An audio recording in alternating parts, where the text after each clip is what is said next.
plus près de toi.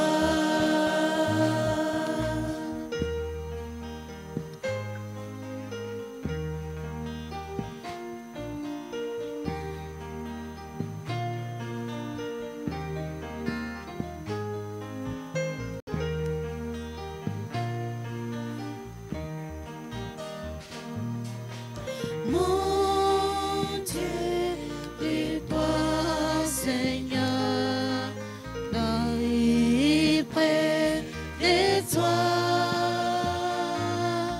C'est moi dans ma douleur, c'est près de toi. Alors que la souffrance fait son les vents silence, toujours plus près de toi, Seigneur, tiens-moi.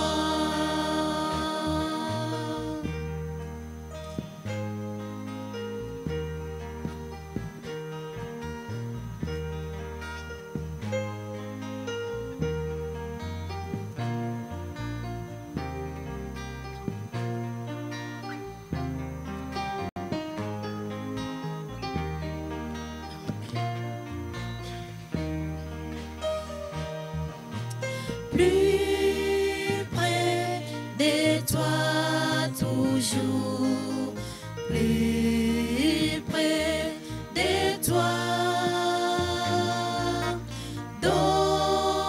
Donnez-moi ton secours, soutiens ma foi. Que ça dans ces déchets, ton chant, mon mère amère, toujours plus près de toi, plus près de toi.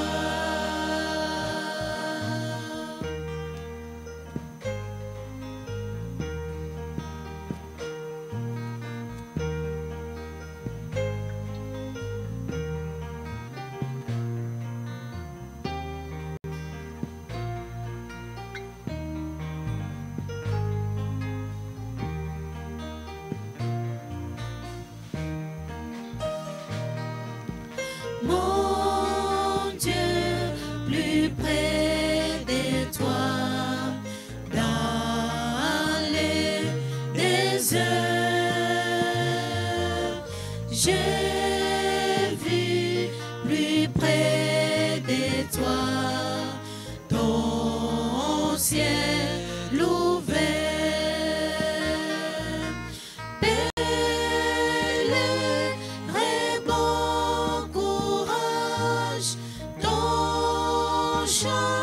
Braver l'orage, mon Dieu, plus près de toi, plus près de toi.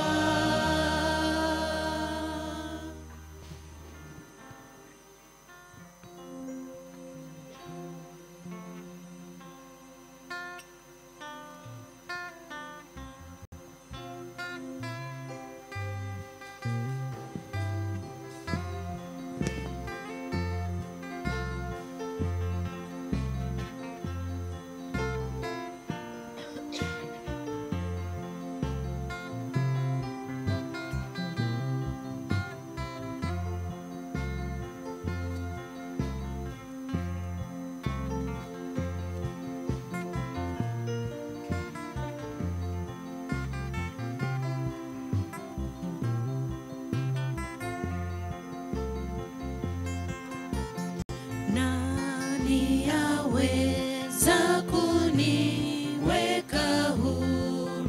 Ni Yesu Mwokozi, Yesu Mwokozi, nguvu kushinda nipate kwa nini? Kwa damu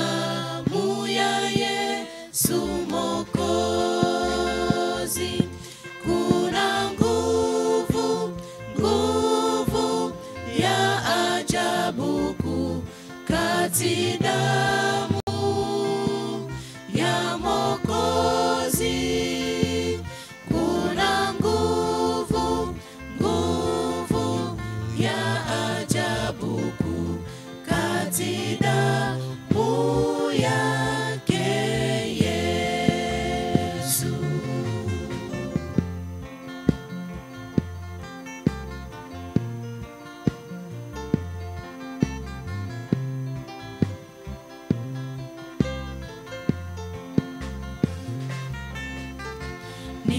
Nitaweza je kuvunja tamaa kwa damu ya Yesu, damu ya Yesu. Nikaribie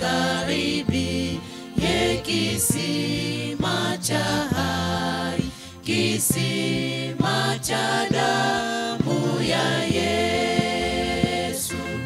Kuna nguvu, nguvu ya ajabu kati damu ya Mwokozi.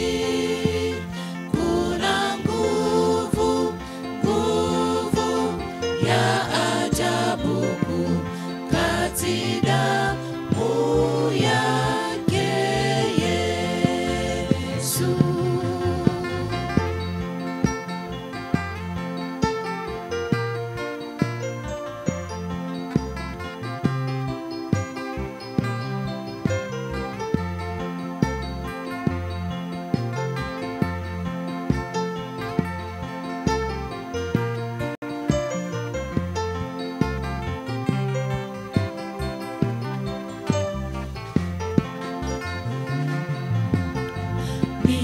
Nitaweza je kuoshwa moyoni kwa damu ya Yesu, damu ya Yesu. Nitakasike katika kisima, kisima cha damu ya Yesu. Kuna nguvu, nguvu ya ajabu kati damu ya Mwokozi. Kuna nguvu, nguvu ya ajabu kati damu yake Yesu.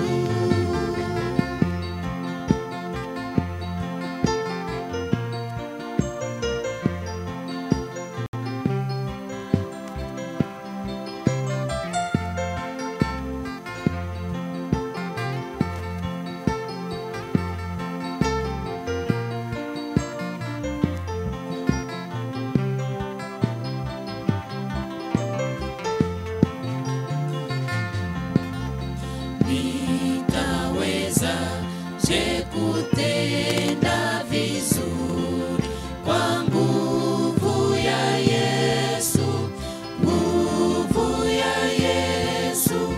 Nitaweza je kufika mbinguni kwa nguvu ya damu ya Yesu. Kuna nguvu, nguvu ya ajabu kati damu ya Mwokozi.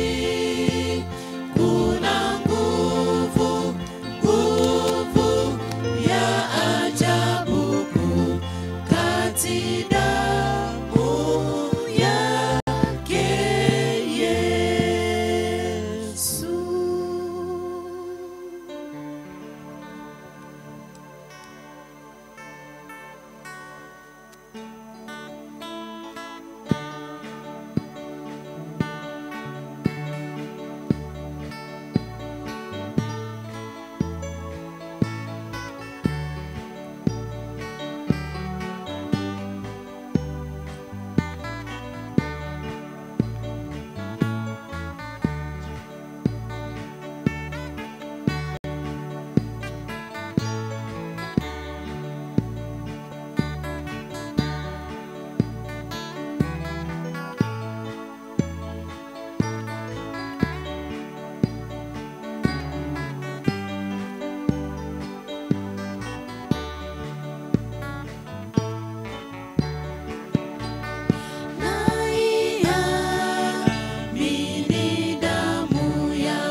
Karibisha wote wamefika, tunawasalimu na tunaanza ibada yetu katika jina la Bwana Yesu Kristo. Amen.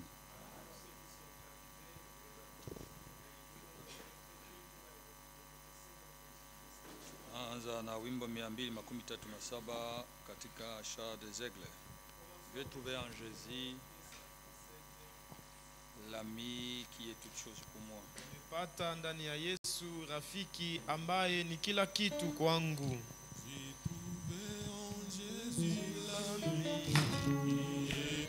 Chose pour moi, c'est le plus beau d'entre 10 000 pour mon âme. Il est l'hélice de la vallée, et à lui seul je dois ma purification et ma guérison. Mon réconfort dans l'épée, appris dans les tourments, il m'invite à lui confier chaque souci. La brillante étoile du matin, l'hélice de la vallée, c'est les plus beaux d'entre 10 000 pour mon âme. Il a prié pour que tous mes soucis et peines, ma tout faute et puissant dans les tentations. Pour lui j'ai tout abandonné et ôté de mon cœur mes idoles et par sa puissance il m'égare. Même si les monstres m'abandonnent ou que Satan me tente, par Jésus j'atteindrai sûrement le but. La brillante étoile du matin, l'hélice de la vallée, c'est le plus beau d'entre 10 000 pour mon âme. Il ne me quittera jamais, ne me laissera ici, tant que j'ai la foi et fais sa volonté. Des murs de feu autour de moi, maintenant je ne crains rien. Mon âme affamée se nourrit de sa main. Alors ravi dans la gloire, verrons sa face bénie, là à jamais coule les fleuves de délices. La brillante étoile du matin, l'hélice de la vallée, c'est les plus beaux d'entre 10 000 pour mon âme.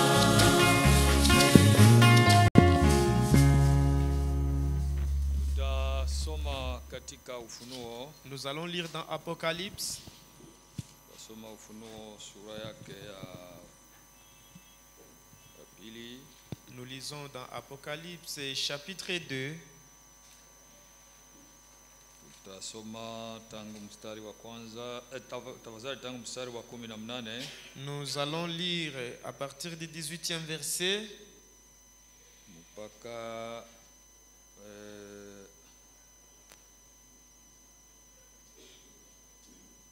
mpaka mstari wa 29 jusqu'au 29e verset. tunasoma katika jina la Bwana Yesu Kristo. Nous lisons dans le nom de notre Seigneur Jésus-Christ. Écrit à l'ange de l'église de Thyatire. Na kwa kanisa la malaika, na kwa malaika ya kanisa la Thyatira andika. Voici ce que dit le Fils de Dieu, celui qui a les yeux comme une flamme de feu et dont le pied sont semblables à de l'airain ardent. Maneno haya anasema mwana wa Mungu, yeye aliye na macho kama moto unaowaka na miguu yake ni kama shaba iliyotakaswa sana. Je connais tes œuvres, ton amour, ta foi, ton fidèle service, ta constance et tes dernières œuvres plus nombreuses que les premières. Ninajua matendo yako na mapendo yako na kazi yako na imani na uvumilivu wako na matendo yako ya mwisho ambayo ni mengi kuliko ya kwanza.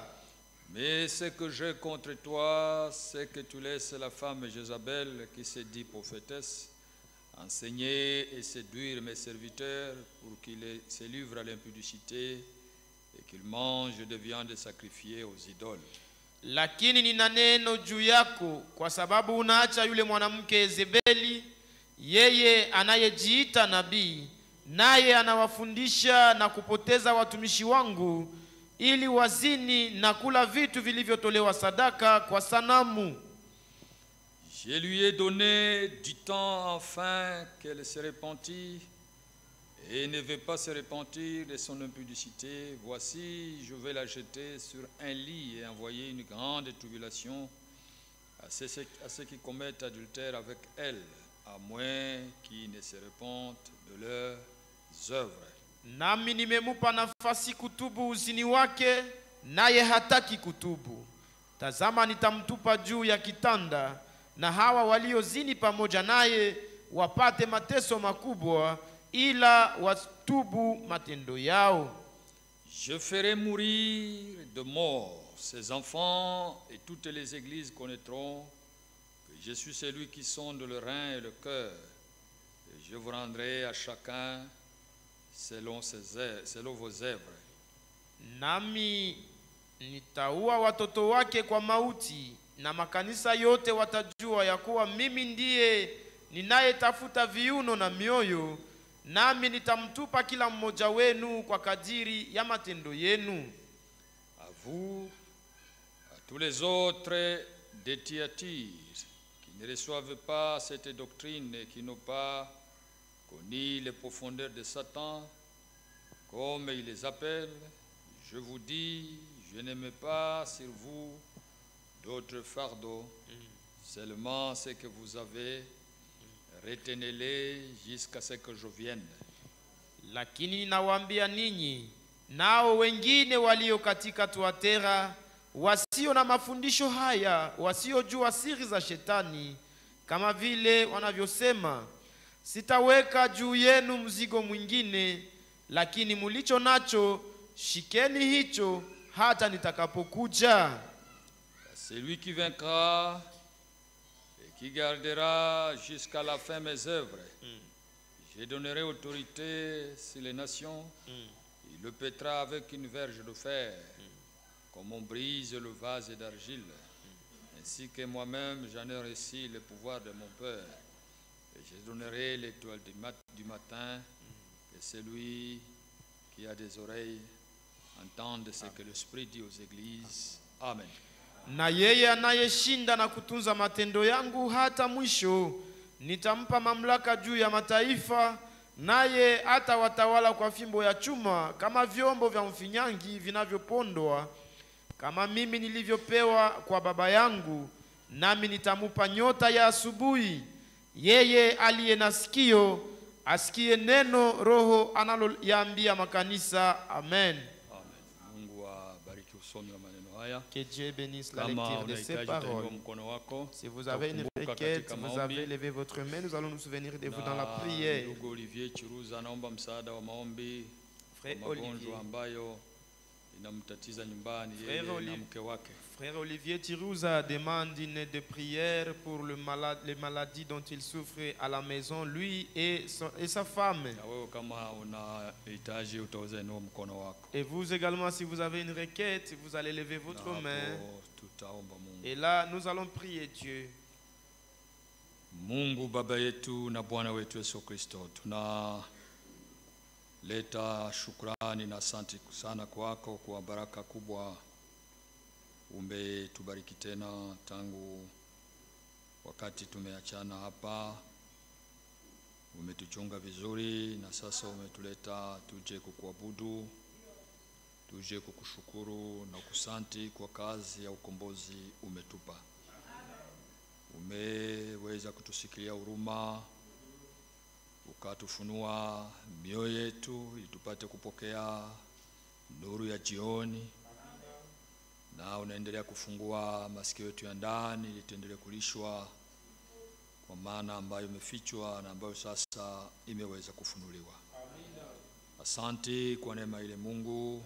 Leo unajua wakati umetuita ni wakati mgumu, shida ziko kubwa, na wewe mwenyewe umetangulia kusema katika maneno yako ya kwamba angwase itakuwa nyingi, madanganyifu itakuwa nyingi, na upendo wa wengi utapoa. Uendelee basi kutusaidia tukaze mwendo, tusiweze kama kuregea hata tungepita katika shida na magumu mbalimbali. Neema yako siweze kama kutupungukia. Tunatia ibada hii katika mikono yako. Uibariki tangu mwanzo hadi mwisho, vipindi vyote, mahubiri, wenye watahubiri, sisi ambao tutasikia, sote tupate kuwa katika roho moja, na utupe imani ya kutosha ili tupate kupokea ile ambaye Roho anasema na kanisa. Naona watoto wako wa kike, wa kiume wanainua mikono yao, wana mahitaji fulani ndani ya mioyo yao. Tumesoma ni wewe unasonde mioyo na viuno. Uangalie kila umoja ndani ya roho yake, ndani ya kiuno chake, ndani ya mawazo yake, ndani ya mifupa. Na mwenye kumgonjwa umtunze katika jina la Yesu Kristo. Na mwenye amekamiliwa vile vile na maesprit za Laodikia, na shida mbalimbali za kiroho, wote vile vile uchukue mizigo ile yote na kuwapa msaada na pumziko la kweli. Ndugu Olivier Chiruza ambaye kumgonjwa na mke wake, wakumbuke mkono wako si mfupi, unyoshe mkono wako na kuweza kuwatunza katika jina la Yesu Kristo. Akapoona tena kanisani, tutashukuru na kusanti jina lako. Wenye wangali bado njiani, wabariki. Wenye wamezuliwa, wabarikiwe na wewe.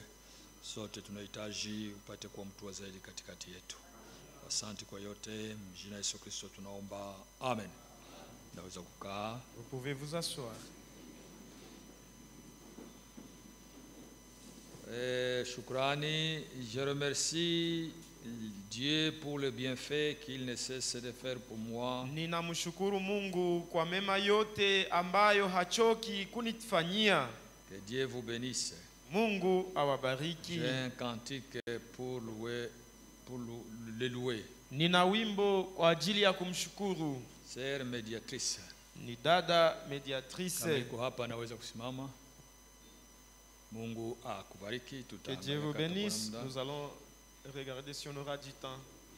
Dada Mlindwa anamshukuru Mungu kwa maajabu iko anamtendea. La sœur Mulindwa remercie Dieu pour les hauts faits qu'il ne cesse de faire pour elle. Sema alikuwa mgonjwa lakini sasa amemponya. Qu'elle était malade mais maintenant Dieu l'a guérie. Bwana shukuriwe, amen. Que le Seigneur soit loué. Kusimama kama yuko hapa. Elle peut se lever si elle est là. Kubariki. Que Dieu te bénisse. Nashukuru Mungu kwa kuniwezesha mwaka wa masomo. Je remercie Dieu pour m'avoir accordé la réussite au cours de l'année académique. Avec mention distinction. Kwa kuwa nimefaulu sana. Mungu wabariki wanaombea wanafunzi. Que Dieu bénisse ceux qui prient pour les étudiants. Ni ndugu Alimasi Serge. C'est frère Alimasi Serge. Anaweza kusimama kama yuko hapa. Il peut se lever s'il est là. Mungu akubariki na félicitations. Que Dieu vous bénisse et félicitations pour cela. Basi tuna pata rapport à l'école de dimanche. Nous allons recevoir les rapports de l'école de dimanche.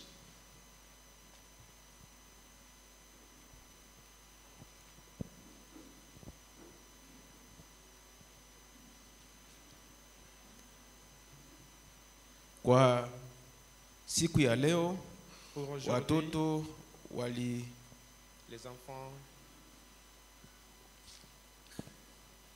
samani. Okay.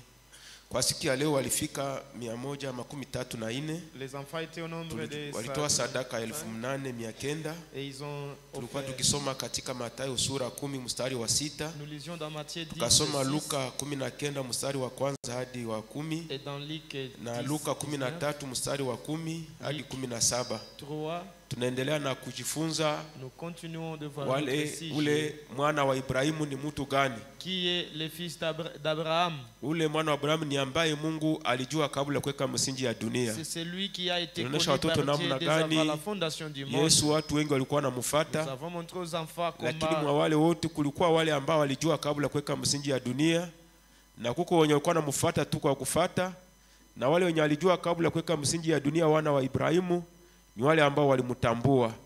Kaonesha watoto nasia kwamba nasie tuka wana wa Ibrahimu katika kiroho, kwa sababu tumetambua kazi kwa nafanya kwa hii wakati wa mwisho. Wakati wengine wanafungwa katika madini, katika mambo mengi mengi, shie Mungu ametulibere na tunashukuru Mungu. Ndio maana tunawashukuru kwa kutuma watoto. Mungu awabariki mjina la Yesu Kristo. Amen. Amen. Kama kuna wageni wanaweza kusimama. S'il y a des Sema visiteurs, jina ils lake, peuvent na se wapi lever, anatokea. dire votre nom et les lieux de votre provenance. Naona dada pale. Nous voyons une sœur ici en bas. Sema jina na wapi unatokea. Les noms, votre nom et de là où vous venez. Amen.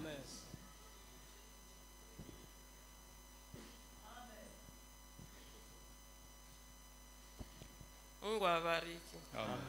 Mimi ni Sir Josephine, mimi natokea Goma. Napenda na mimi nishiriki leo. Mungu akubariki, karibu kati yetu. Amen. Que Dieu vous Dada bénisse. Josephine Bienvenue kutoka Goma. au milieu de nous, Sœur Joséphine, depuis venant de Goma. Mungu awabariki. Amen. Amen. Mimi ni frère Benjamin, mimi natokea kwa assemblée ya Biravu. Mungu akubariki kati yetu mjini Yesu Kristo. Amen. Que Dieu vous Benjamin. bénisse au milieu de nous, frère Benjamin.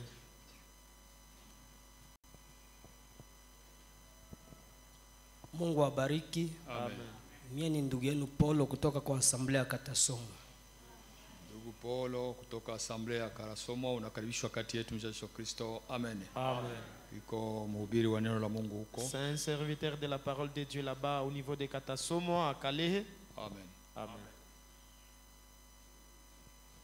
Wazo huko inakusha huko juu. Ici en haut. Shalom kanisa. Shalom. Ni ndugu yenu Bahati Mugaruka Christian. Siko mgeni zaidi, lakini nakuwa siku mingi hatukusanyike pamoja. Nilikuwa ngambo ya Kalemi makutano pale, na wa ndugu na dada wa hapo Kalemi walinitwika salamu zao mjina la Yesu Kristo, kwa kipekee na ansie maneno. Basi mupokee salamu zile. Recevez ces salutations dans le nom de Jésus-Christ. Amen.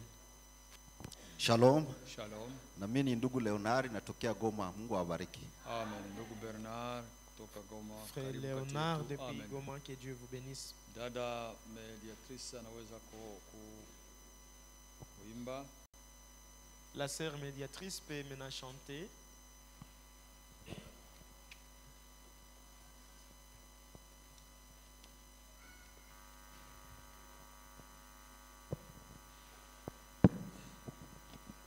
Mungu abariki. Amen.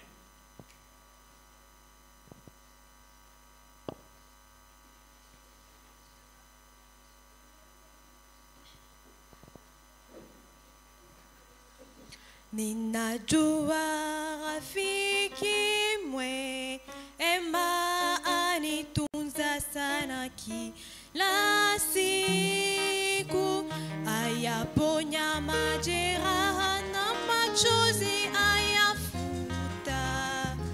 Jina lake ni Yesu Kristo.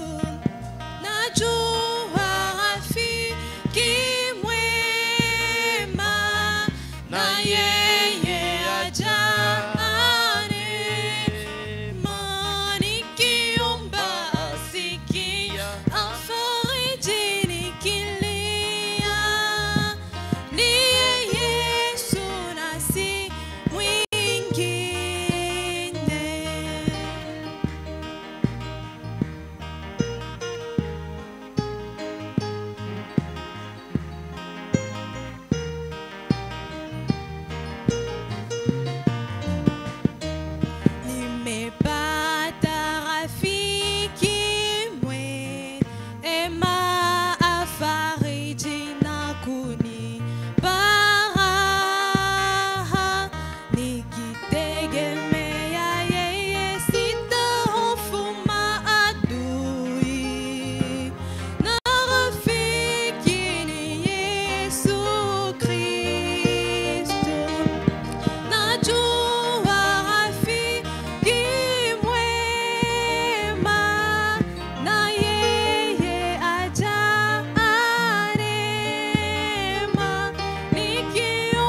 si mwingine.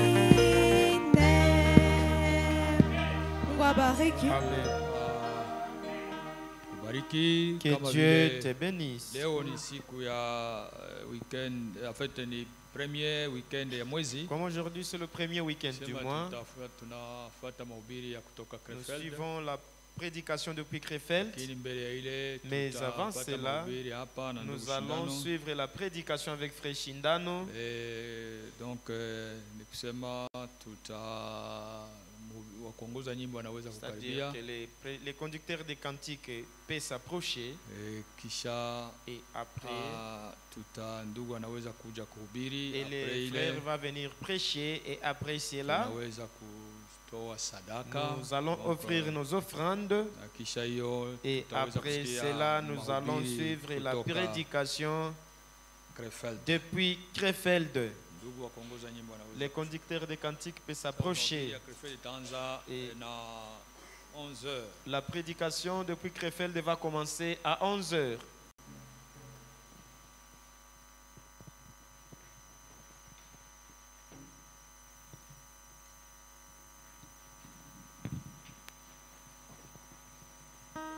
Bwana ashukuriwe. Tutamwimbia Mwokozi wetu Yesu Kristo. Tutaanza na wimbo 111 mu nyimbo za wokovu. Kisha tutafuatanisha wimbo 216 mu cantique sélectionné. Alafu wimbo 119 mu chant et hymne. Mwokozi wetu anatufa furaha duniani, atuongoza kwa neema na anatushindia. Tazama yuko pamoja nasi.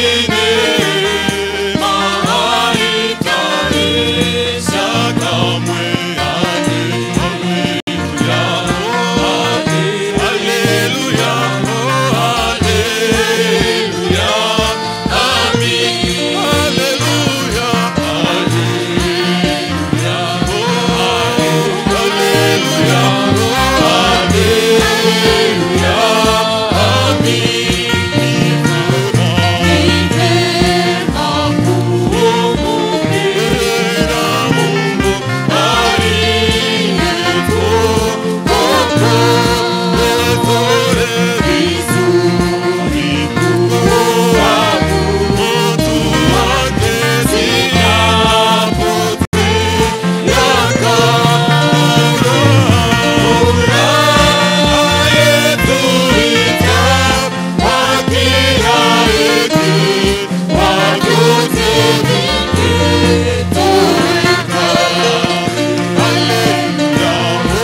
sur le calvaire.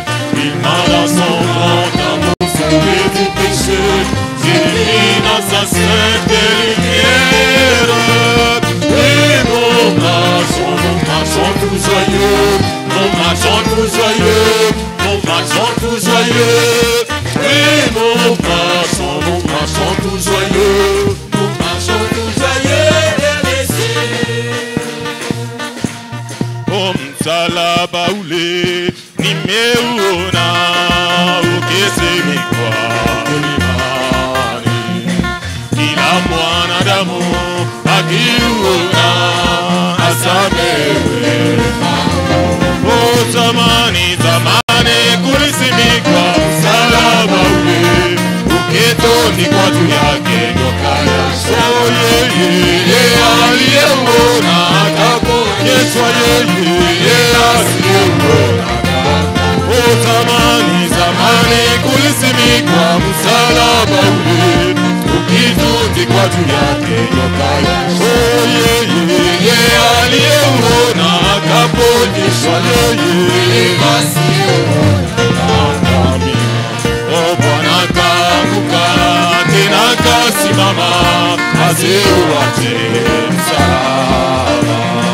Kila mwanadamu akiuona asamehewe.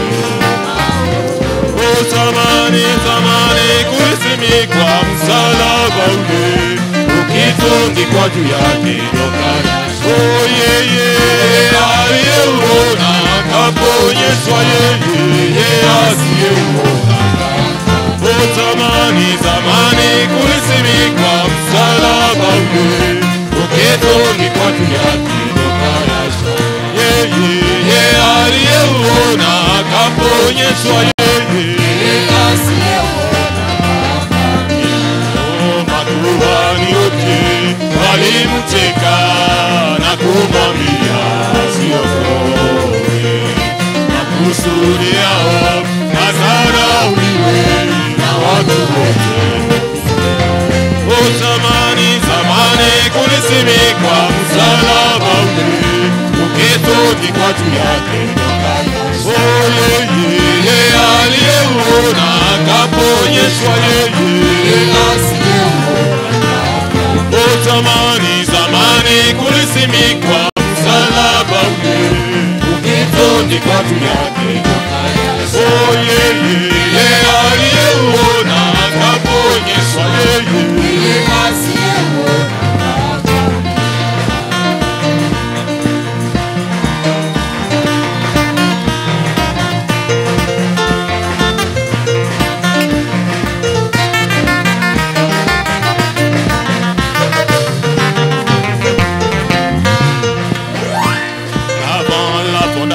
Quand il était Elohim, j'étais en lui. Avant la fondation, quand il était Elohim, j'étais en lui. Oh, j'étais en lui, j'étais en lui. Oh, j'étais en lui. Et maintenant, oh, alléluia, j'étais en lui. Et maintenant, avant la fondation qu'il ait créé à même les anges. Oh, j'étais en lui. Oh, j'étais en lui. Avant la fondation qu'il n'ait créé à l'univers. Oh, j'étais en lui. Oh, j'étais en lui. J'étais en lui. Oh, j'étais en lui. Oh, maintenant, je suis. Oh, alléluia. J'étais en lui. J'étais en lui. Et maintenant. Et quand il marchait dans les rues de Galilée, j'étais en lui, oh j'étais en lui. Et quand on les condamna devant Pilate, oh j'étais en lui, oh j'étais en lui, j'étais en lui, oh et maintenant, oh alléluia, j'étais en lui, j'étais en lui, et maintenant. Et quand on les condamna devant la foule,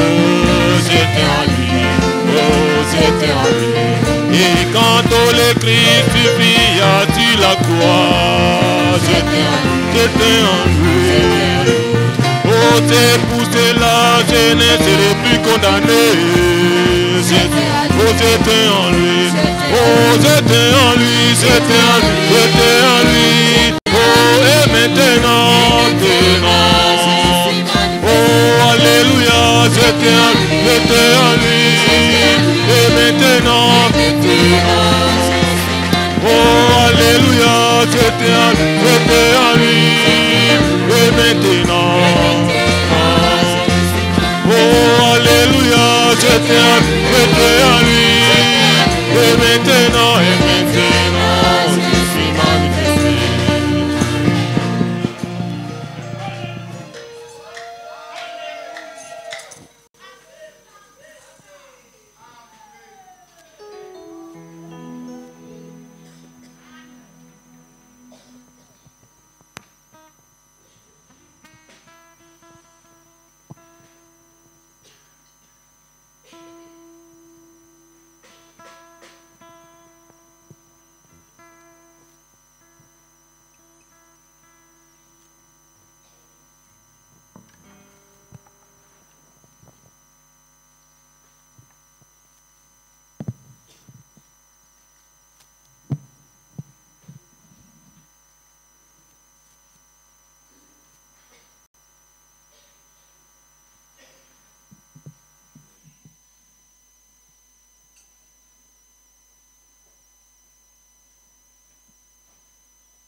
Que Satan peut l'approcher, c'est pourquoi les peuples le craignent. Il est si bon pour ça. L'ancien évangile, donnez-moi l'ancien évangile. Oh, l'ancien évangile. Il est si bon pour moi. Donnez-moi l'ancien évangile. Donnez-moi l'ancien évangile. Oh, l'ancien évangile. Il est si bon pour moi.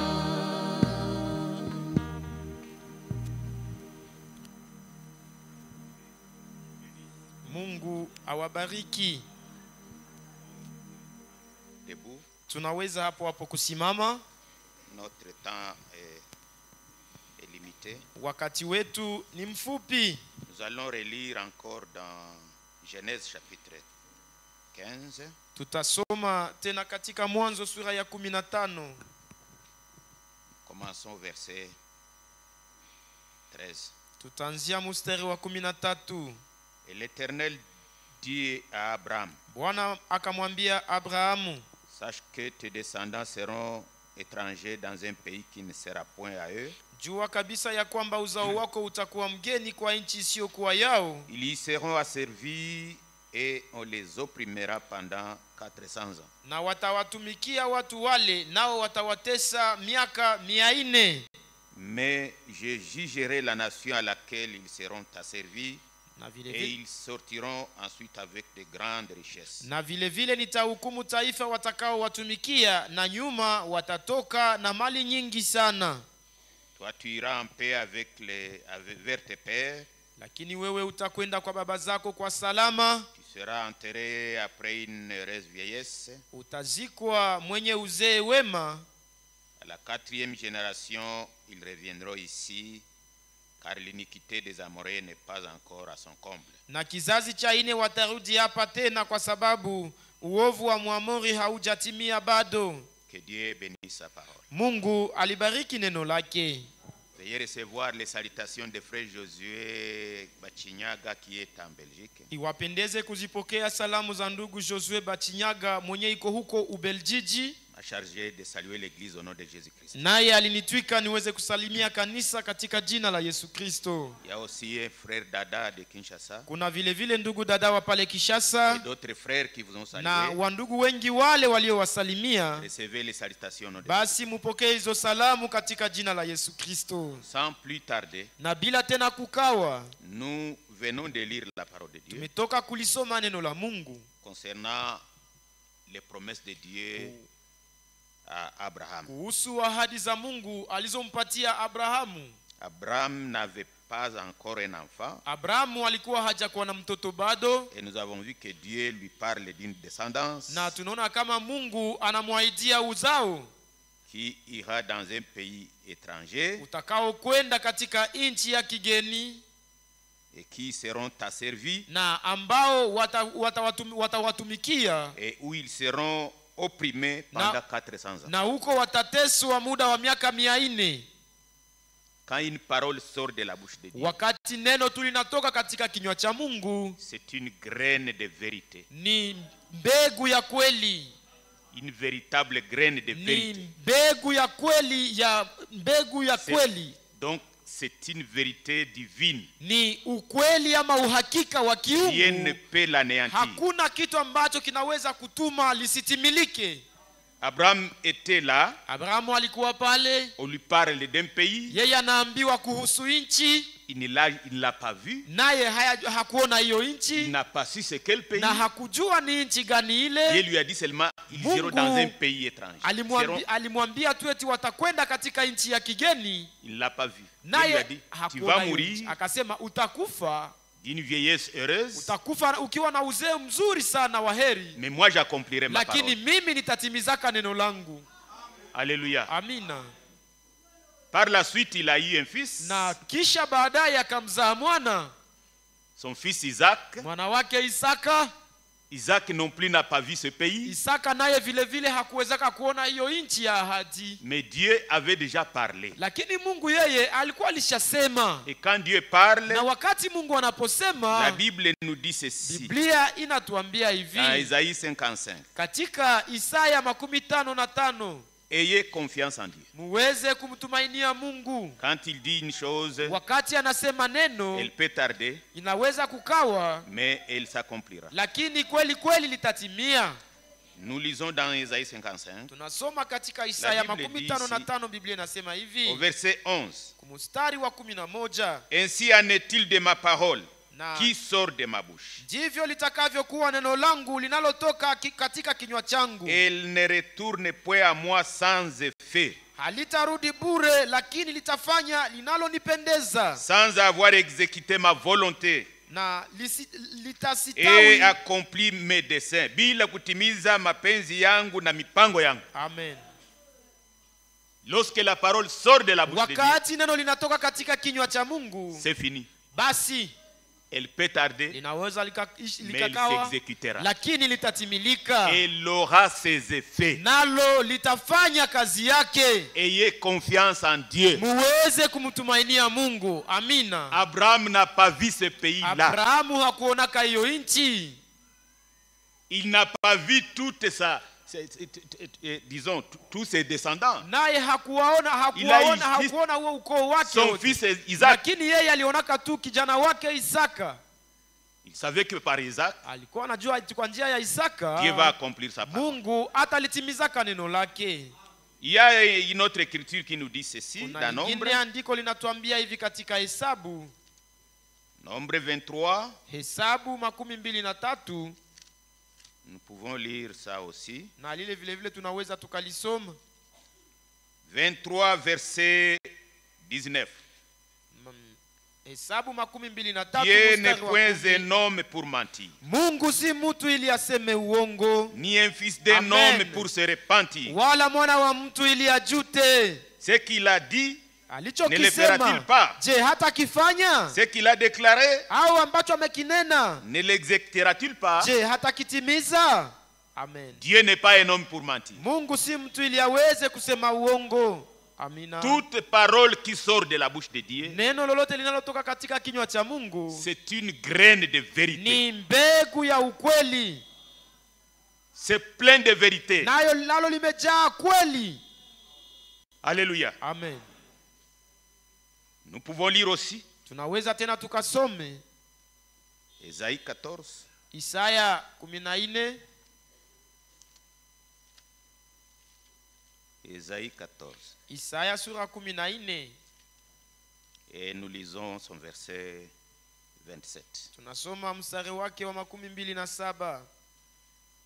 Il est dit ceci. Inasema hivi: L'Éternel des armées a pris cette résolution. Maana Bwana wa majeshi amekusudia. Qui s'y opposera? Na basi ni nani atakayelibatili? Sa main est étendue. Na mkono wake umenyoshwa. Qui la détournera? Nani atakayeurudisha nyuma? Quand Dieu décide de faire quelque chose, wakati Mungu anaamua kutimiza kitu fulani, il l'accomplira. Kabisa atakitimiza. La parole de Dieu est dynamique. Neno la Mungu ni la lina nguvu. Et quand elle veut s'accomplir, na wakati linapotaka kutimilika, il peut faire mal. Linaweza kuumiza. Mais Dieu l'accomplira. Lakini Mungu atalitimizaka tu. Jusqu'à ce qu'il ait exécuté tout son dessein. Mpaka aweze kutimiza mpango wake wote. Il ne peut pas se reposer. Hawezi kupumzika. Abraham n'a pas connu ce pays. Abraham Dieu lui a dit un pays étranger. Mungu alikuwa ameshamwambia nchi ya kigeni. Mais toi tu vas t'endormir. Lakini wewe utasinzia. Ma parole continuera. Neno langu litaendelea na kutimilika. La parole de Dieu n'est pas liée à un homme. Neno la Mungu halifungwe kwa mtu fulani. Dieu peut utiliser qui il veut. Mungu anaweza kumtumikisha yule anayemtaka. Ndio. Il peut faire ce qu'il veut sur toute la face de la terre. Na anaweza kufanya kila anachokitaka kudunia yote. Toutes les armées réunies du monde. Majeshi yote ya dunia yakusanyikapo. Toutes les armées. Majeshi yote ne peuvent pas arrêter la volonté. Hayawezi kusimamisha mapenzi ya Mungu yasitimilike.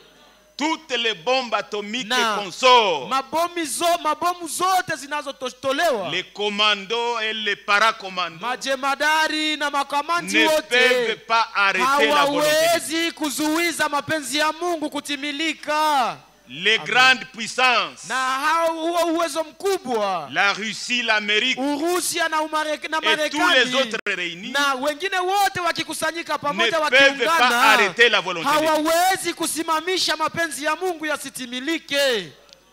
Il y a des moments où même la bombe n'a plus d'affaires. Kuna hata nyakati ambako hiyo bomu linakosaka kazi ya kufanya. J'ai vu lorsque pendant l'époque de RCD là, niliwezaka kuona wakati wa RCD, il y avait eu seulement une éruption volcanique. Kuliwezaka tu kuwa mripuko wa volcano huko Goma. Tout rebelle avait maadui wote wakakimbia. Chacun il oublie même son fusil. Anasabu hata bunduki yake anakimbia. Qui est plus fort que Dieu? Nani ambaye iko na nguvu kuliko Mungu? Dieu est tout puissant. Mungu ni muweza yote. Amen. Il peut tout. Yeye anaviweza vyote. Amen. Nous tous ici, sisi sote hapa, et le monde entier, na dunia nzima yote, nous devons craindre Dieu. Ni sharti tumuogope Mungu. Amina. Alléluia. Amen. Alors, na sasa Dieu dit, Mungu anasema, mais je jugerai la nation à laquelle ils seront asservis. Lakini nitahukumu hilo taifa ambalo litakao watumikisha kwa utumwa. Et ils sortiront ensuite avec de grandes richesses. Nao watatoka baadaye wakiwa wenye mali mingi. Dieu n'a pas laissé les enfants d'Israël aller seuls en Égypte. Mungu hakuwachaka watoto wa Israeli waende peke yao kule Misri. Il accompagne toujours sa parole. Anasindikizaka kila siku neno lake. Quand vous avez la parole, wakati uko na neno, Dieu vous accompagne. Mungu atakuwa anakusindikiza. Il est toujours derrière sa parole. Yeye anakalaka nyuma ya neno lake. Il veille sur sa parole pour l'exécuter. Anakeshaka kuneno lake ili alitimize. Alléluia. Amen. Et Jacob et Abraham a eu un fils Isaac. Naye Abrahamu Isaac akamzaa mwana Isaka. a eu un fils, Na deux fils. Isaka naye akawazaa watoto wawili, Jacob Yakobo et Esaïe. na Esau. Esaïe s'est exclu lui-même. Esau yeye mwenyewe akajikata. On peut s'exclure du royaume. Unaweza mwenyewe kujikata katika ufalme, kujitosha katika Faut pas ufalme. mépriser votre droit de naissance. Usizarau hiyo haki yako ya uzaliwa wa kwanza. Quand Dieu vous appelle, Wakati Mungu anakuita tu, il faut dire merci ni sharti Seigneur. useme asante Bwana. Et tenez fort Na shika sana que rien ne puisse vous éloigner de la volonté. usiwe kitu ambacho kitakutenga mbali na mapenzi ya Mungu. C'est pourquoi Paul dit, Na ndio maana Paulo et c'est la anasema, faim, je ni et c'est la njaa, nudité, je ni uchi, et c'est la mort, je ni ou mauti, c'est ceci ou cela. je ni hiki ama Il kile. dit rien ne peut nous séparer de l'amour hakuna kitu kinachoweza de Dieu kututenga envers nous en katika Jésus-Christ. mapenzi ya Mungu ambayo yamezihirika katika Yesu Kristo. Amen. Le mariage vous sépare. Ndoa basi inakutenga. Vous oubliez que vous êtes un chrétien. Unasahabu kama uko Mkristo. Vous allez Unaenda à la paroisse, unaenda kuparokia, vous célébrez votre mariage. unaenda kuparokia kushirika ndoa yako. Mon frère, on te donne l'Eucharistie. Ndugu yangu bananza kukupatia Eucharistia. Tu mets sur ta langue. Unatia Eucharistia kuulimi yako. Parce que tu veux te marier. Kwa sababu tu unataka uowe. Et les jours de la cendre, Na siku sasa ya majifu, banakamata vya pata. on prend beaucoup de cendre. Wewe banakuweka hapo. Toi on te met ici sur le front. Usiache uzaliwa wako wa kwanza. N'abandonne pas ton Le droit droit de de naissance naissance. est à protéger. Haki ya kuzaliwa wa kwanza ni ya kukinga sana. Le mariage passera. Ndoa nayo itapita. Le travail passera. Kazi itapita. Mais la parole de Dieu Lakini demeure neno la éternellement. Mungu linadumu milele yote. Amina. Alléluia. Amen. Toutes ces choses vont passer. Yale mambo yote yatapita. Esaü n'a pas connu la valeur. Esau Il a hakuijuaka sous-estimé la samani. valeur du droit de naissance. Akazarau samani ya haki yake ya uzaliwa wa kwanza. Aujourd'hui, Leo sasa, quand son père a parlé, wakati baba yake alisemaka, au lieu de bénir, kuliko il a kumubariki, dit tu seras servi à ton akasema frère. basi utakuwa mtumishi wa ndugu yako. Gardons les droits de naissance. Tuchunge haki yetu ya uzaliwa wa Il dit, vous kwanza. appelez mon frère. Kama Mungu alikuita ndugu yangu, Ni l'argent, iwe ni la pesa, femme, iwe mwanamke, ni le travail, iwe kazi, ni la richesse, iwe mali, ni la pauvreté, iwe que umaskini, rien ne nous sépare de l'amour de tusikuwe Christ. chochote kile kitakachotutenga na mapendo ya Kristo. Amen. Jacob, lui qui connaissait Yakobo, la valeur du droit de naissance, yule ambaye alikuwa anajua thamani ya hiyo haki yake ya il uzaliwa wa s'y est kwanza, accroché. yeye akaikankamania ko sana. Il pouvait faire tout pour l'avoir. Aliweza kufanya vyote ili aweze kupata hiyo haki. Et quand il l'a eu, Na basi wakati alipoipata, la paix basi est entrée dans son cœur. salama ikashuka katika roho yake. Que Dieu soit loué. Mungu apewe sifa. Il a reçu la bénédiction. Akazipata baraka. La bénédiction d'Abraham. Baraka za Abrahamu. La bénédiction d'Isaac. Baraka ya Isaka. Ce que Dieu avait, les bénédictions que Dieu avait déversées sur Abraham baraka ambazo Mungu sont tombées sur Isaac. Et ceux qui sont tombés sur Isaac, sur Jacob. Na zilizokuwa ku Isaka zikaangukia ku Yakobo. Amina. Jacob est allé avoir 12 enfants. Yakobo akakwenda kazaa watoto 12. Ils avaient aussi la bénédiction de na Jacob. wao walikuwa na hizo baraka za Yakobo. Mais à la mort de Jacob, Lakini siku ya kufa kwa Yakobo, bien-aimé, wapendwa, il a béni chaque enfant. alibarikiaka kila mtoto wake. Si vous lisez dans la Bible, Kama unasoma katika chaque Biblia, enfant a sa kila bénédiction. mtoto wa Yakobo En eko na dehors de la baraka yake. bénédiction générale, Kwa kinyume cha hiyo, kuachana na hiyo baraka ya kwa chacun watu a sa wote, bénédiction. kila mtu alipataka sehemu yake ya baraka. C'est comme cela que Dieu Na ni agit. hivi ndivyo Mungu eko natenda Quand il tena. nous appelle pour la vie Wakati éternelle, anatuita kuhusu uzima wa milele, chacun de nous kila mmoja wetu a un devoir particulier. eko na shurti yake ya kipekee. Dieu nous bénit de différentes manières. Mungu eko natubarikia namna tofauti. Et quand Dieu bénit ton na frère, wakati Mungu anapobariki ndugu yako, il faut seulement dire ni Amen. kwako wewe kuitika kusema amina. Nous ne pouvons pas être tous égaux. Hatuwezi sie wote kukua sawa sawa. Dieu nous bénit de différentes manières. Mungu eko natubarikia munamna tofauti. C'est comme un corps. Ni kama vile mwili. Alléluia. Amen. Un corps. Mwili. Il est composé de plusieurs membres. Inaundwa na viungo mbalimbali. Je peux avoir faim. Ninaweza kusikia njala. Je vois là-bas. Ninaona pale. Il y a un panier de fruits. Kuna kitunga ambacho kinajaa matunda. Les yeux n'iront pas là-bas. Macho hayatakwendea kwa huko kitunga. Il faut que les pieds marchent. Inabidi miguu itembee. Et quand les pieds ont marché, na wakati miguu basi imetembea, ils auront marché, au zitakuwa imetembea pamoja, les pieds ne pourront pas prendre hiyo miguu haiko ndio itakamata tunda katika kitunga. Hapana, il faut que la main fasse son travail. Inabidi sasa mkono nao ufanye kazi yake. Et la main ne mangera na pas. Mkono haiko mkono ndio tatafuna kukula.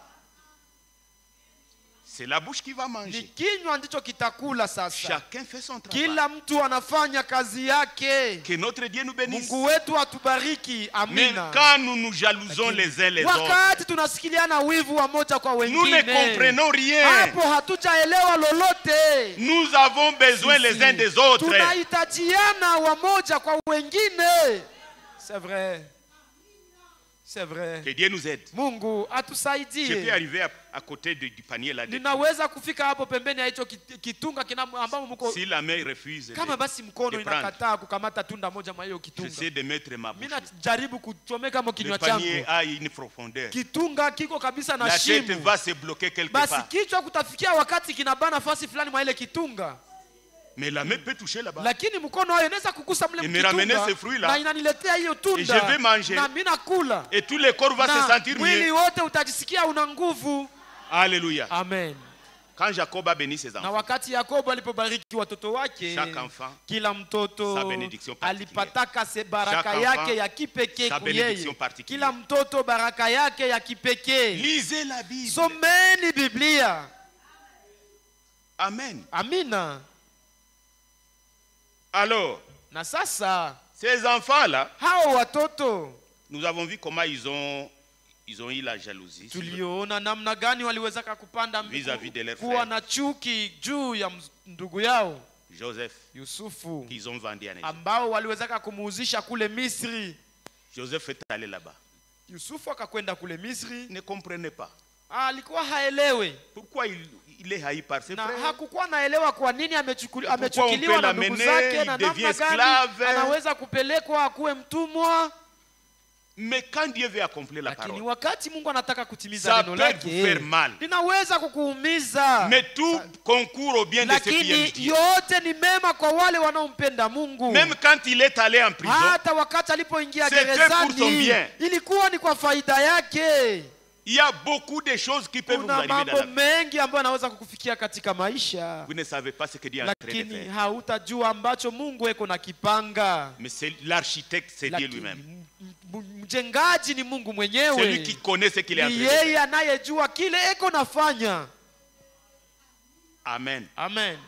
Alors, les enfants d'Israël, sasa watoto wa Israeli, après avoir vendu Joseph, wao wakikusha kumuzisha Yusufu, l'histoire nous montre comment basi habari inatuonesha namna gani ils étaient obligés d'aller chercher la nourriture. Iliwabidi waende kutafuta chakula. Et vous connaissez l'histoire. Na mnajua habari yote. Ils ont reconnu Joseph. Nao wakamtambua Yusufu. Joseph les a reconnus. Yusufu naye akawatambua. Il leur a dit, na akawaambia, maintenant, sasa allez dire à mon père, mwende mukambie baba yangu qu'il vienne ici. Akuye huku. Dieu est en train d'accomplir sa parole. Mungu eko natimiza neno lake. Abraham n'a pas connu ce pays-là. Abrahamu hakuijuaka hiyo nchi. Dieu avait dit dans un pays étranger. Mungu alikuwa ameshasema eti katika nchi ya kigeni. Isaac n'a pas connu ce pays-là. Isaka hakujuaka hiyo nchi. Maintenant Jacob, sasa Yakobo, son fils qu'on avait dit qu'il était mort. Ule ambaye alikuwa amemwambia eti on lui dit qu'il est en Égypte. Bana mwambia eti iko Misri. Et qu'il est devenu le gouverneur. Na yakuwa ni yeye ndiye amekuwa liwali kule. En tout cas, il dit non. Basi akasema kabisa hapana. Munanidanganya. Est-ce que c'est vraiment mon fils? Je kabisa kweli kweli ni mtoto wangu? On lui montre montra par des preuves. Regarde les chars qu'il nous a donnés. Des voitures pour t'amener là-bas. Mon fils Joseph, c'est lui. Oui, c'est lui. Quand Dieu veut accomplir quelque chose, rien ne peut l'arrêter. Rien ne peut arrêter la volonté de Dieu. Quand nous lisons dans Exode, dans Genèse, Genèse chapitre, nous pouvons commencer d'abord par le chapitre 45. Tunaweza kuanzia katika sura ya 45 ya Mwanzo. Ici, c'est Joseph qui parle à ses frères. Hapa basi ni Yusufu anayeongea na ndugu zake kule Misri. Sans haine. Bila chuki. Il n'avait pas de haine. Alikuwa hana chuki ndani mwake. Même s'il les avait vendus. Hata kama walikuwa c'est lui qui avait commencé qui les avait encore exhortés. Il dit ne vous en faites pas. C'est Dieu qui a voulu cela. C'était pour que je vous sauve la vie. Un chrétien n'a pas de haine. Frère bien-aimé, même un frère, vous ne pouvez pas les saluer. Vous dites, cet homme-là, je ne vais plus le voir devant ma face. Et vous dites que vous êtes chrétien. Revenez, Seigneur frère. Revenez, mon frère. Dieu est amour. Je peux ne pas être en accord avec un frère. Mais c'est mon frère. C'est vrai. Si nous ne pouvons pas aujourd'hui nous entendre ici, est-ce que nous irons nous entendre là? C'est soit l'un reste, l'autre part. Parce que là-bas, il n'y a pas d'ennemi. Si vous êtes en conflit, vous deux, l'un ira, l'autre n'ira pas.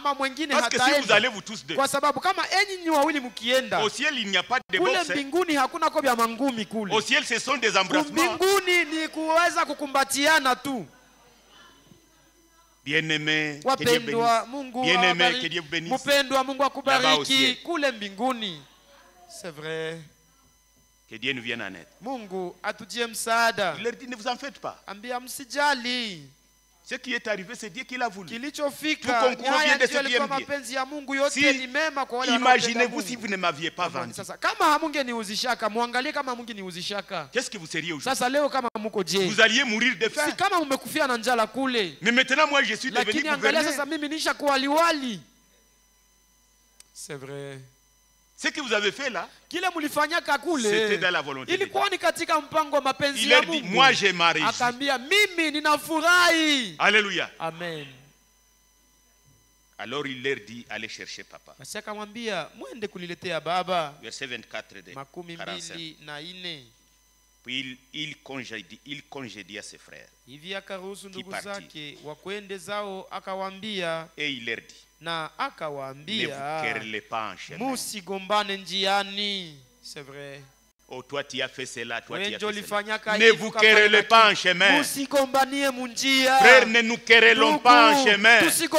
Tusigombane munjia. Nous sommes en route pour le ciel. Katika njia kwenda mbinguni. Si vous avez un frère que vous n'aimez pas, au sortir d'ici, allez l'embrasser. Corrigez les choses. Et Dieu vous bénira. L'orgueil ne paye pas. Mais l'humilité a toujours payé. Mon frère, Dieu vous bénira. Ma soeur, Dieu vous bénira. Il dit, ne vous querellez pas en chemin. Ils remontèrent de l'Égypte. Ils arrivèrent dans le pays de Canaan, auprès de Jacob leur père. Jacob était toujours là-bas, sous des tentes, parce qu'il était étranger en Canaan. Bien que Dieu lui avait dit que ce serait son pays, mais ils étaient toujours des étrangers. Ils lui disent, donc ils dirent à leur père, Sema wakaambia baba yao, Joseph vit encore. Yosefu anaishi hata leo. Et même c'est lui qui gouverne tous les pays d'Égypte. Na ni yeye ndiye mtawala juu ya nchi yote ya Misri. Je ne sais pas s'ils lui ont dit, Sijue kama walimwambiaka maintenant que c'est nous qui l'avions vendu. eti sie ndio tulimuulizishaka, Je ne sais pas s'ils ont révélé kama la vérité à leur père. waliwezaka kuambia sasa baba yabo kweli. Ils ont dit, peut-être ils ont dit non, c'est que nous t'avions dit papa là, c'était un mensonge. Tulikuambiaka ile siku Ton ilikuwa fils ni bongo, maintenant règne lakini là-bas. mtoto wako eko na tawala C'est lui kule. le gouverneur. Yeye ndiye liwali. Si on te dit que ton frère il est maintenant le gouverneur, tu vas Kama te faire un miracle ça où tu utaenda. vas emballer tes objets et aller là-bas. Alors, basi, mais le cœur de Jacob resta froid. Moyo wake ukazimia. Parce qu'il ne le croyait pas. Kwa sababu hakuamini. Ils lui rapportèrent toutes les paroles que Joseph leur avait dites. Nao wakamwambia maneno yote Yusufu aliyowaambia.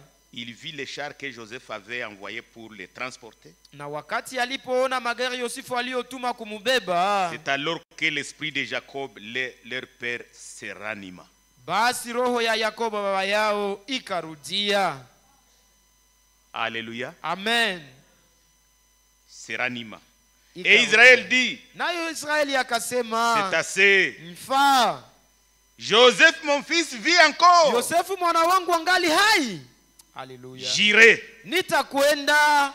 Et je le verrai. Nitakwenda kumuona avant que je ne meure. Mbele ya kufa kwangu. Amen. Il dit j'irai, je vais, je pars. Nitaenda kabisa. La graine là est en train de... Elle est dynamique. Iko na nguvu. La graine que nous avons lue dans Genèse chapitre 15. Katika Mwanzo sura 15. Elle est dynamique. Iko na nguvu. Elle est en train de prendre chair. Iko na vaa mwili. Amen. Elle est en train de s'accomplir. Iko na jitimilisha. Dieu avait dit vous serez Mungu étrangers. alisema kama mtakuwa wageni dans un pays. Katika nchi. Vous y serez asservis. Utatumikishwa kule. Maintenant, na sasa Jacob dit quand même, Yakobo anasema kabisa, avant de partir, mbele ya kuenda, je dois être sûr. Basi niwe na uhakika kwanza. Un chrétien, Mkristo, avant de faire quelque chose, mbele ya kufanya kitu fulani, cherchons la volonté de Dieu. Tukuwe tunatafuta mapenzi ya Mungu. Même si c'est alléchant, hata kama ni magumu, alléchant, hama kama ni ya utamu. Banakwambia sai aseme twende Dubai. Allons à Dubai. Hakuna kurezonia hata. Toi tu ne veux même pas raisonner, réfléchir. Tu ne demandes même pas la vie de Dieu. Haulize hata comme c'est à Dubai, je pars sans prière. Hivi tu ni Dubai, hata maombi hayafai, nitakwenda tu. Hata ni Dubai, frère. Même si c'est à Dubai, mon frère. Priez le Seigneur. Omba Bwana. Ndio. Dubai n'est pas le ciel. Dubai haiko njo mbinguni. Tu peux tomber en cours de route. Unaweza l'avion peut tomber. Hiyo ndege inaweza kuanguka. Et tu n'arriveras pas. Na hautafika kule Dubai. Faut d'abord chercher la face. Inabidi kwanza kutafuta uso wa Mungu. Même vous mon frère. Hata wewe ndugu yangu. Oui, ma sœur. Ama wewe dada yangu. Kijana anakuja tu hivi. Un garçon seulement se pointe. Facebook. C'est seulement sur Facebook. Nitakuoa. Je vais te marier. Unapoteza mabawa. Et là tu perds même les ailes. Tu n'as même pas le temps de prier. Hauna hata wakati ya kuomba. Il te dit qu'il est expat. Il vit anaishi. Siyuwe. Je ne sais même pas où est-ce que je vais dire. Un expat qui vit à Washington. Expat anaishi kule Washington DC. Sœur anasema sitaomba. Je ne me vais même pas prier. La sœur dit je ne peux pas prier. Siwezi tena omba. Non, je pars. Me disait nitakwenda, acha niende. Ce n'est pas la fin des choses. Il faut toujours prier le Seigneur. Ni sharti kila siku kuomba Bwana. Unaweza kwenda kule banaenda kufungia mchumba unakuwa mtumwa. Tu peux aller là-bas et on t'enferme dans une chambrette et tu deviens une esclave. Tu trouves que cet homme-là il a un cœur. C'est un Illuminatus. Mais seulement parce que tu as entendu que c'est à Washington. Tu perds les unapoteza mabawa yote inatoka. Ayez les pieds sur la terre. Simamisha miguu yako kwa udongo dada. Ayez le pied dans la parole de Dieu. Simamisha miguu yako katika neno la Mungu. Priez d'abord le Omba Seigneur. kwanza Mungu. Cherchez la volonté de Tafuta Dieu. kwanza mapenzi ya Mungu. Et Dieu vous bénira. Na Mungu atakubariki. Oh, ton fils est gouverneur. Mtoto wako ndio liwali kule. Il dit oui, gavana. Ndiyo ni gavana. Je sens que je peux partir. Ninasikia eti ninaweza Mais nikaenda. je vais d'abord demander la volonté de Dieu. Kwanza nitayauliza mapenzi ya Mungu ni gani? Alléluia. Amina. C'est vrai. Parce qu'il y a un gouverneur qui est au-dessus du gouverneur. Kwa maana kuna liwali anayekuwa juu ya maliwali Et wote. celui qui est au-dessus de tous, c'est le Seigneur Jésus-Christ. Juu ya wote ni Bwana wetu Yesu Kristo. C'est vrai. Jacob dit, bon, on va partir. Akasema basi tutaenda. La Bible dit, Biblia inasema 46 chapitre, sura ya 46, Israël partit avec tout ce qui lui appartenait. Israeli akasafiri pamoja na yote aliyokuwa nayo. Il a emballé ses objets. Il arriva à Beersheba. Na akafika kwa Beersheba. Beersheba c'est toujours en Canaan. Beersheba ni kule Kanana. Dans le pays des promesses. Katika nchi ya ahadi. Et on ne priait pas n'importe où. Na walikuwa hawaombeaki kila kwenye wanaona kila fasi. Il y avait un lieu choisi par l'Éternel. Kulikuwa nafasi ambayo Bwana yeye pekee alikuwa anachagula. Pour prier, il faut être là. Kwa kuomba ilibidi uwe hapo. Cela préfigurait notre Seigneur Jésus. Hiyo ilikuwa inamaanisha Bwana wetu Yesu Kristo. Amina. Là où Dieu avait mis son nom. Mahali ambako Mungu aliweka jina lake. C'est là qu'il fallait prier. Ni hapo ndipo ilibidi kuombea. Et il offrit des sacrifices à Dieu de son père Isaac. Naye akatoa zabihu kwa Mungu wa baba yake Isaka. Donc je ne sais pas, il a prié, il a demandé à Dieu sa volonté. Akasihi Mungu akamuuliza mapenzi Au yake. verset Dieu parla à Isaac dans une vision pendant la nuit. Israeli kwa maono ya usiku akisema. Et il dit, akasema, Jacob, Jacob. Yakobo, Yakobo. Israël répondit, Israeli akajibu savez que Jacob est akasema, devenu Israël. najua kama Yakobo ndiye aligeuka akakuwa Israeli. Israël signifie prince avec Dieu. Israeli akasema Et Jacob mwana wa signifie mtawala pamoja na supplanteur et Mungu. menteur. Na Yakobo maana yake mdanganyaji. Dieu changea son nom. Mungu akabadilisha jina lake. Dieu doit nous changer Ni aussi. sharti na siye Mungu atubadilishe. Celui qui était voleur ne le Yule sera ambaye plus. alikuwa mwizi asikuwe tena mwizi. Celui qui était prostitué ne Mwenye le sera alikuwa plus. kahaba asikuwe tena kahaba. Dieu change notre histoire. Mungu anabadilishaka historia yetu. Et si Dieu n'a pas encore changé ton Kama histoire, Mungu bado hajabadilisha historia il yako, faut lui dire, Seigneur, sharti umwambie viens-moi Bwana, en aide. nami unijie Et msaada. il est prêt à répondre. Na yeye eko tayari kukujibia. Alors, il dit, mais voici. Akasema mimi ni hapa. Et Dieu dit, je suis le Akasema, Dieu de ton père. mimi ni Mungu, Mungu wa baba yako. Ne crains point. Il était en train de craindre. Yeye alikuwa iko Ne crains naogopa. point de descendre en Égypte. Usiogope kushuka Misri. Même si son fils y était gouverneur, Hata kama kijana wake alikuwa liwali il kule. craignait d'y aller sans la volonté de Dieu. Alikuwa anaogopa kwenda kule bila mapenzi ya Mungu. Il voulait connaître quelle est la volonté de Dieu. Yeye alikuwa anataka ajue mapenzi ya Mungu ni gani. Dieu lui dit, Mungu akamwambia, ne crains pas de descendre en Égypte. Usiogope kushuka Misri. Allez-y. Kwenda kule. À ce moment-là, Kwa wakati huo le cœur était ouvert. moyo wake ukakuwa kabisa wazi. Que Dieu soit loué. Mungu apewe sifa. C'est la volonté de Dieu. Haya ni mapenzi ya Mungu. Maintenant, je peux voyager Sasa ninaweza kusafiri avec assurance. nikiwa na matumaini yote, uhakika Alléluia. wote. Amen. Maintenant, je peux agir Sasa ninaweza kutenda avec assurance. nikiwa na uhakika. Il dit, akasema, ne crains point de descendre en Égypte. Usiogope kushuka Misri. Car là, maana kule Misri je te ferai devenir une grande nation. Nitakufanya taifa kubwa kule. Amen. En Canaan, il n'était pas une grande nation. Kanana alikuwa kaheko taifa kubwa. C'était à peu près 70 personnes. Walikuwa kama watu yapata 17. Seulement. Mais Dieu lui dit, yake. là où tu iras là-bas, Kule utakapo je vais faire de toi une grande nation. Nitakufanya kuwa taifa kubwa. Amen. Amen. Moi-même, je descendrai avec toi. Mimi mwenyewe nitashuka pamoja na wewe kule Misri. Amen. Dieu dit, moi-même j'irai avec toi. Mimi mwenyewe Mungu nitakwenda na wewe Misri. Et moi-même, je t'en ferai remonter. Mimi mwenyewe nitakutoshaka kule Misri. La graine de la vérité divine. Ya kweli ya kiungu. en train de s'accomplir. eko natimilika, Elle est dynamique. eko na nguvu. Dieu veut accomplir ce qu'il a Mungu vu. anataka atimize alichokisema. Il ne peut pas oublier ce qu'il a vu. Hawezi kusahau kile Kenya alisemaka. Il dit, anasema, et Joseph te fermera les yeux. na Yusufu atakufunga macho.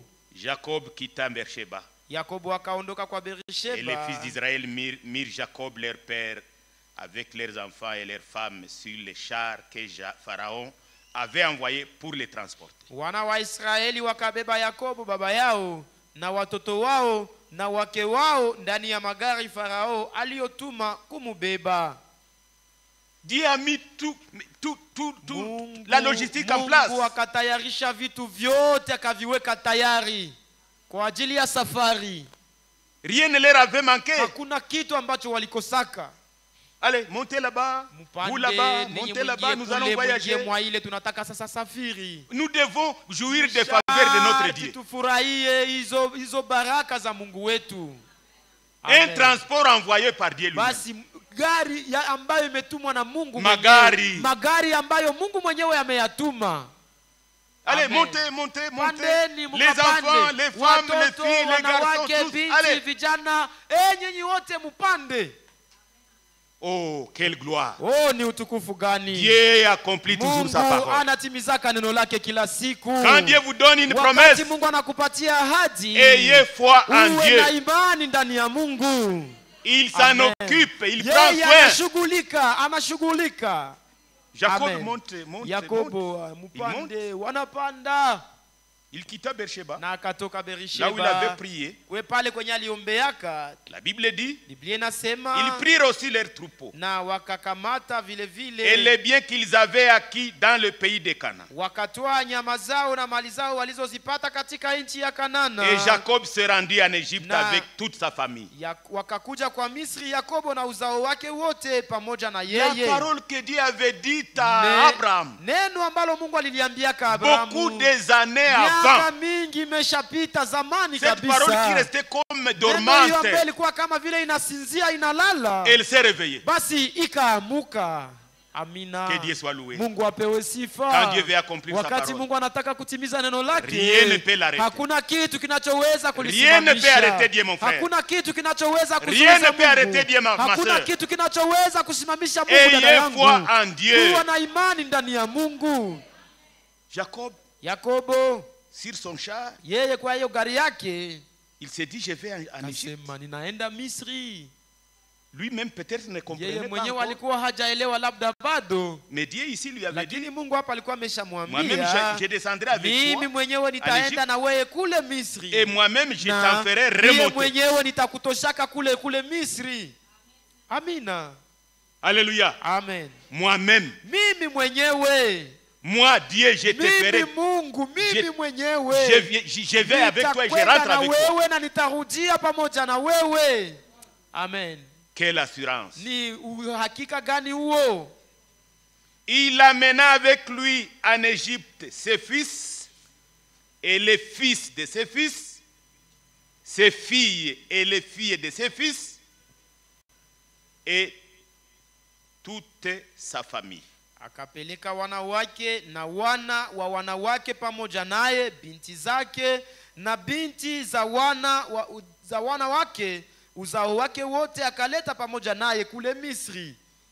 Comme Dieu l'avait dit dans Genèse chapitre 15. Kama vile Mungu alikuwa ameshamwambia katika ta Mwanzo descendance 15 eti sera amené dans un pays étranger. Uzao wako utakwendaka katika nchi ya kigeni. Maintenant ils arrivent là-bas. Na sasa wanafika kule. On pouvait dire. Wangiweza kusema. Maintenant on pouvait lire dans Genèse chapitre 15. Basi pale tusome tunaweza. Non, on pouvait. Wangiweza kusoma katika Mwanzo 15 hapo sasa. Ce que Dieu a dit ici. Kenye Mungu alisemaka hapa Mwanzo 15. Njoo kile sasa kinatimilika hapa. Le pays, c'était un pays. Ilikuwa ni nchi. Un pays étranger. Nchi ya kigeni. Un pays article indéfini. Ambayo ilikuwa haijulikane. Maintenant, lakini sasa ils arrivent en Égypte. Wanafika katika Misri. L'inconnu là. Hiyo nchi ambayo ilikuwa haijulikane. Maintenant ils voient c'est l'Égypte. Sasa wanaona wanasema ni Misri kumbe. à l'accomplissement, kwa utimilifu sasa, il réalise tout ce que wao c'est l'Égypte. wanatambua kwamba ile nchi kumbe ni Misri. C'est comme une vierge concevra. Ni kama kisi bikira atachukuaka mimba. Personne ne connaissait cette Hakuna mtu vierge. aliyekuwa anamjua huyo bikira. Chaque souverain sacrificateur Kila kuhani mkubwa pouvait penser que ce serait sa angewezaka fille. kuzania eti ni binti wake. Chaque religieux, même les rois, hata mfalme, tous pouvaient dire wote, kila mtu angeweza kujizania kusema cette vierge dont il est parlé dans Isaïe, anasemeka hapa mu Isaya, ma fille, garde-toi, tu binti seras. wangu jichunge mzuri, utakuwaka, Tu seras cette vierge. utakuwaka huyu bikira. Mais une petite fille, lakini binti mdogo qui s'attendait au mariage, ambaye alikuwa anataka olewa, alikuwa et qui anataka olewa, n'avait pas en tête ces choses, na yeye alikuwa haweke hayo mambo kichwani mwake. l'ange vient lui dire, malaika anakuja je anamwambia, te salue Marie. ninakusalimia Maria,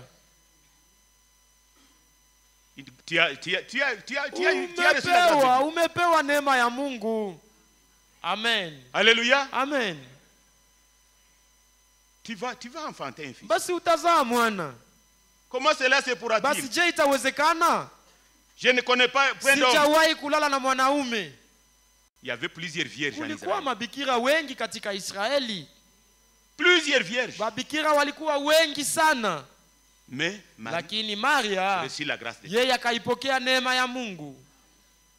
C'est à l'accomplissement ni kwa utimilifu que l'on sut que la vierge d'Ésaïe chapitre 7, ya kama yule bikira wa Isaya sura ya 7, c'est Marie, ni Maria, la fille est là. Huyo binti. Alléluia. Amina. Et comme nous l'avons toujours montré, na kama gisi tunazoeka kuwaonyesha, même dans notre temps, hata katika wakati wetu wa sasa, l'Élie qui devait venir, huyo Elia ambaye ilimbidi akuje, pour ramener toutes choses, ili kuweza kurudisha pour ramener mambo les cœurs yote, des enfants à leur père, kurudisha mioyo ya wababa kwa watoto zao, c'est à l'accomplissement ya watoto kwa baba zao, ni kwa utimilifu que nous pouvons dire, jiko tunaweza tukasema cet ya kuwa yule Elia sans équivoque, bila kabisa kushitashita, c'est le frère Branham. Ni ndugu yetu Branamu. C'est à l'accomplissement. Ni kwa utimilifu. Amen. Amina. Vous voyez, à cette époque ici, unaona kwa huu wakati, avant que Jacob n'aille en Égypte, mbele Yakobo hajaenda Misri, les théologiens pouvaient dire, hao wa teolojia wangeweza kusema, ça sera en Syrie. Itakuwa ni kule Suria. Syrie est plus proche ici. Syria inakaribia hapa, labda ni hapa. C'est là que nous ni hapa kwa jirani, labda pale ndio tutaendaka. Labda tutaendaka hapa pembeni fasi nyingine. Mais Dieu sait le détenir. Lakini Mungu yeye mwenyewe alikuwa anashikilia, alikuwa anajua siri. À l'accomplissement, na kwa utimilifu sasa, les yeux des enfants de macho ya watoto wa Mungu s'ouvrent. Yanafungukaka. C'est là qu'ils connaissent que Dieu a ce qu'il avait promis, ce qui est en train de s'accomplir. Ni kile alichokiahidi ndicho kiko kinatimilika sasa. Que notre Dieu soit loué. Mungu wetu apewe sifa. La parole de Dieu, neno la Mungu en général, linalohusu watu wote, c'est une graine dynamique. Mbegu yenye nguvu. Et quand elle s'accomplit, wakati linatimilika, elle peut blesser. Linaweza kuumiza. Mais laissez passage à la parole. Lakini achia njia neno.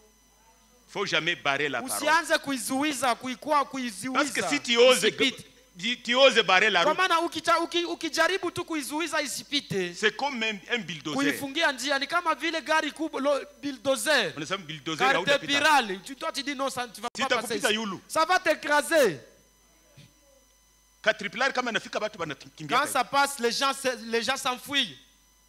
Même les chauffeurs ici de kama anaona Caterpillar anakuwa mkaramusi anakimbia. Maintenant Dieu, la parole de Dieu est plus que le Caterpillar. Lakini Mungu yeye, neno la Mungu linakuwa na nguvu kuliko hiyo Caterpillar. Que Dieu soit loué. Mungu apewe sifa. Maintenant, sasa Israël se retrouve en Égypte. Israeli inajikuta iko Misri. On les envoie à Goshen. Wanatumwa, wanapelekwa kule Gosheni. Ils vont rester là-bas. Waende wabakie kule Gosheni. Dieu avait dit, Mungu alikuwa ameshasema 400 ans. eti miaka 400. C'est ils vont faire 400 ans là-bas. 400 ans. 100 ans. Mwaka 1100 bako kule. Miaka 200 bako kule. Ils sont là. a servi aux Égyptiens. wakitumikia 300 ans. miaka 300 Toujours là. wako kule kule Gosheni. 400 ans. Miaka 400. Un petit garçon. Kijana tu Dieu se mdogo souvient de hivi. sa promesse. Mungu akakumbuka ahadi yake. Un homme. Mtu. Un homme de la famille de Lévi. Mtu wa jamaa la Lawi. Avec sa femme. Yeye na bibi yake. Ils ont eu un enfant. Wakazaa mtoto. Pendant qu'on était en train de tuer les garçons. Wakati vijana watoto walikuwa wanauawa.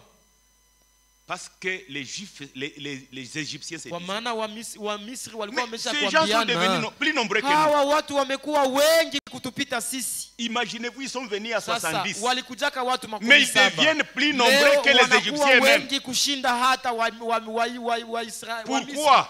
Kwa ajili ya nini? Parce que Dieu a dit, je vais vous multiplier là-bas. Alishasema nitawaongezea kule. Vous serez une grande nation. Mtakuwa taifa kubwa kule. Partout vous passez. Kote mtakakopita. En hébreu. En hébreu. Kote mnapita mnamuona Muyahudi. Wanasema tunavamia. Ils ont dit maintenant nous sommes envahis. Mais ils vont prendre notre pays, ces gens-ci. Ils n'avaient pas besoin de l'Égypte. Wao alikuwa hawahangaikie Misri. C'était un peuple de la promesse. Ilikuwa ni taifa ya ahadi. Ils n'avaient pas le plan de prendre l'Égypte. Wao hawakukuwa na mpango wa kukamata Misri.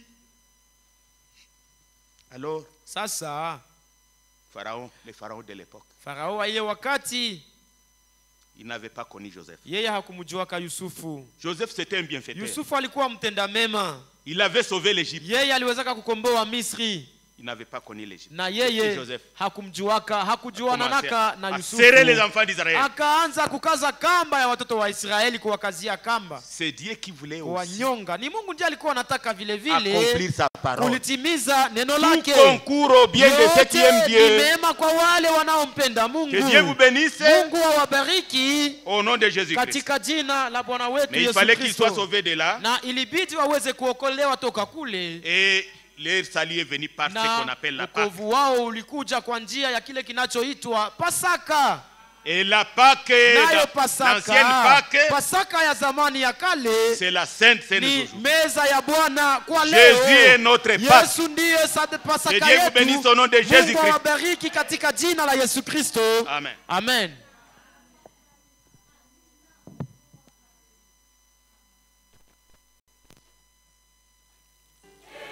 Il est toujours avec moi. Il est toujours avec moi. Dans le soleil et la pluie,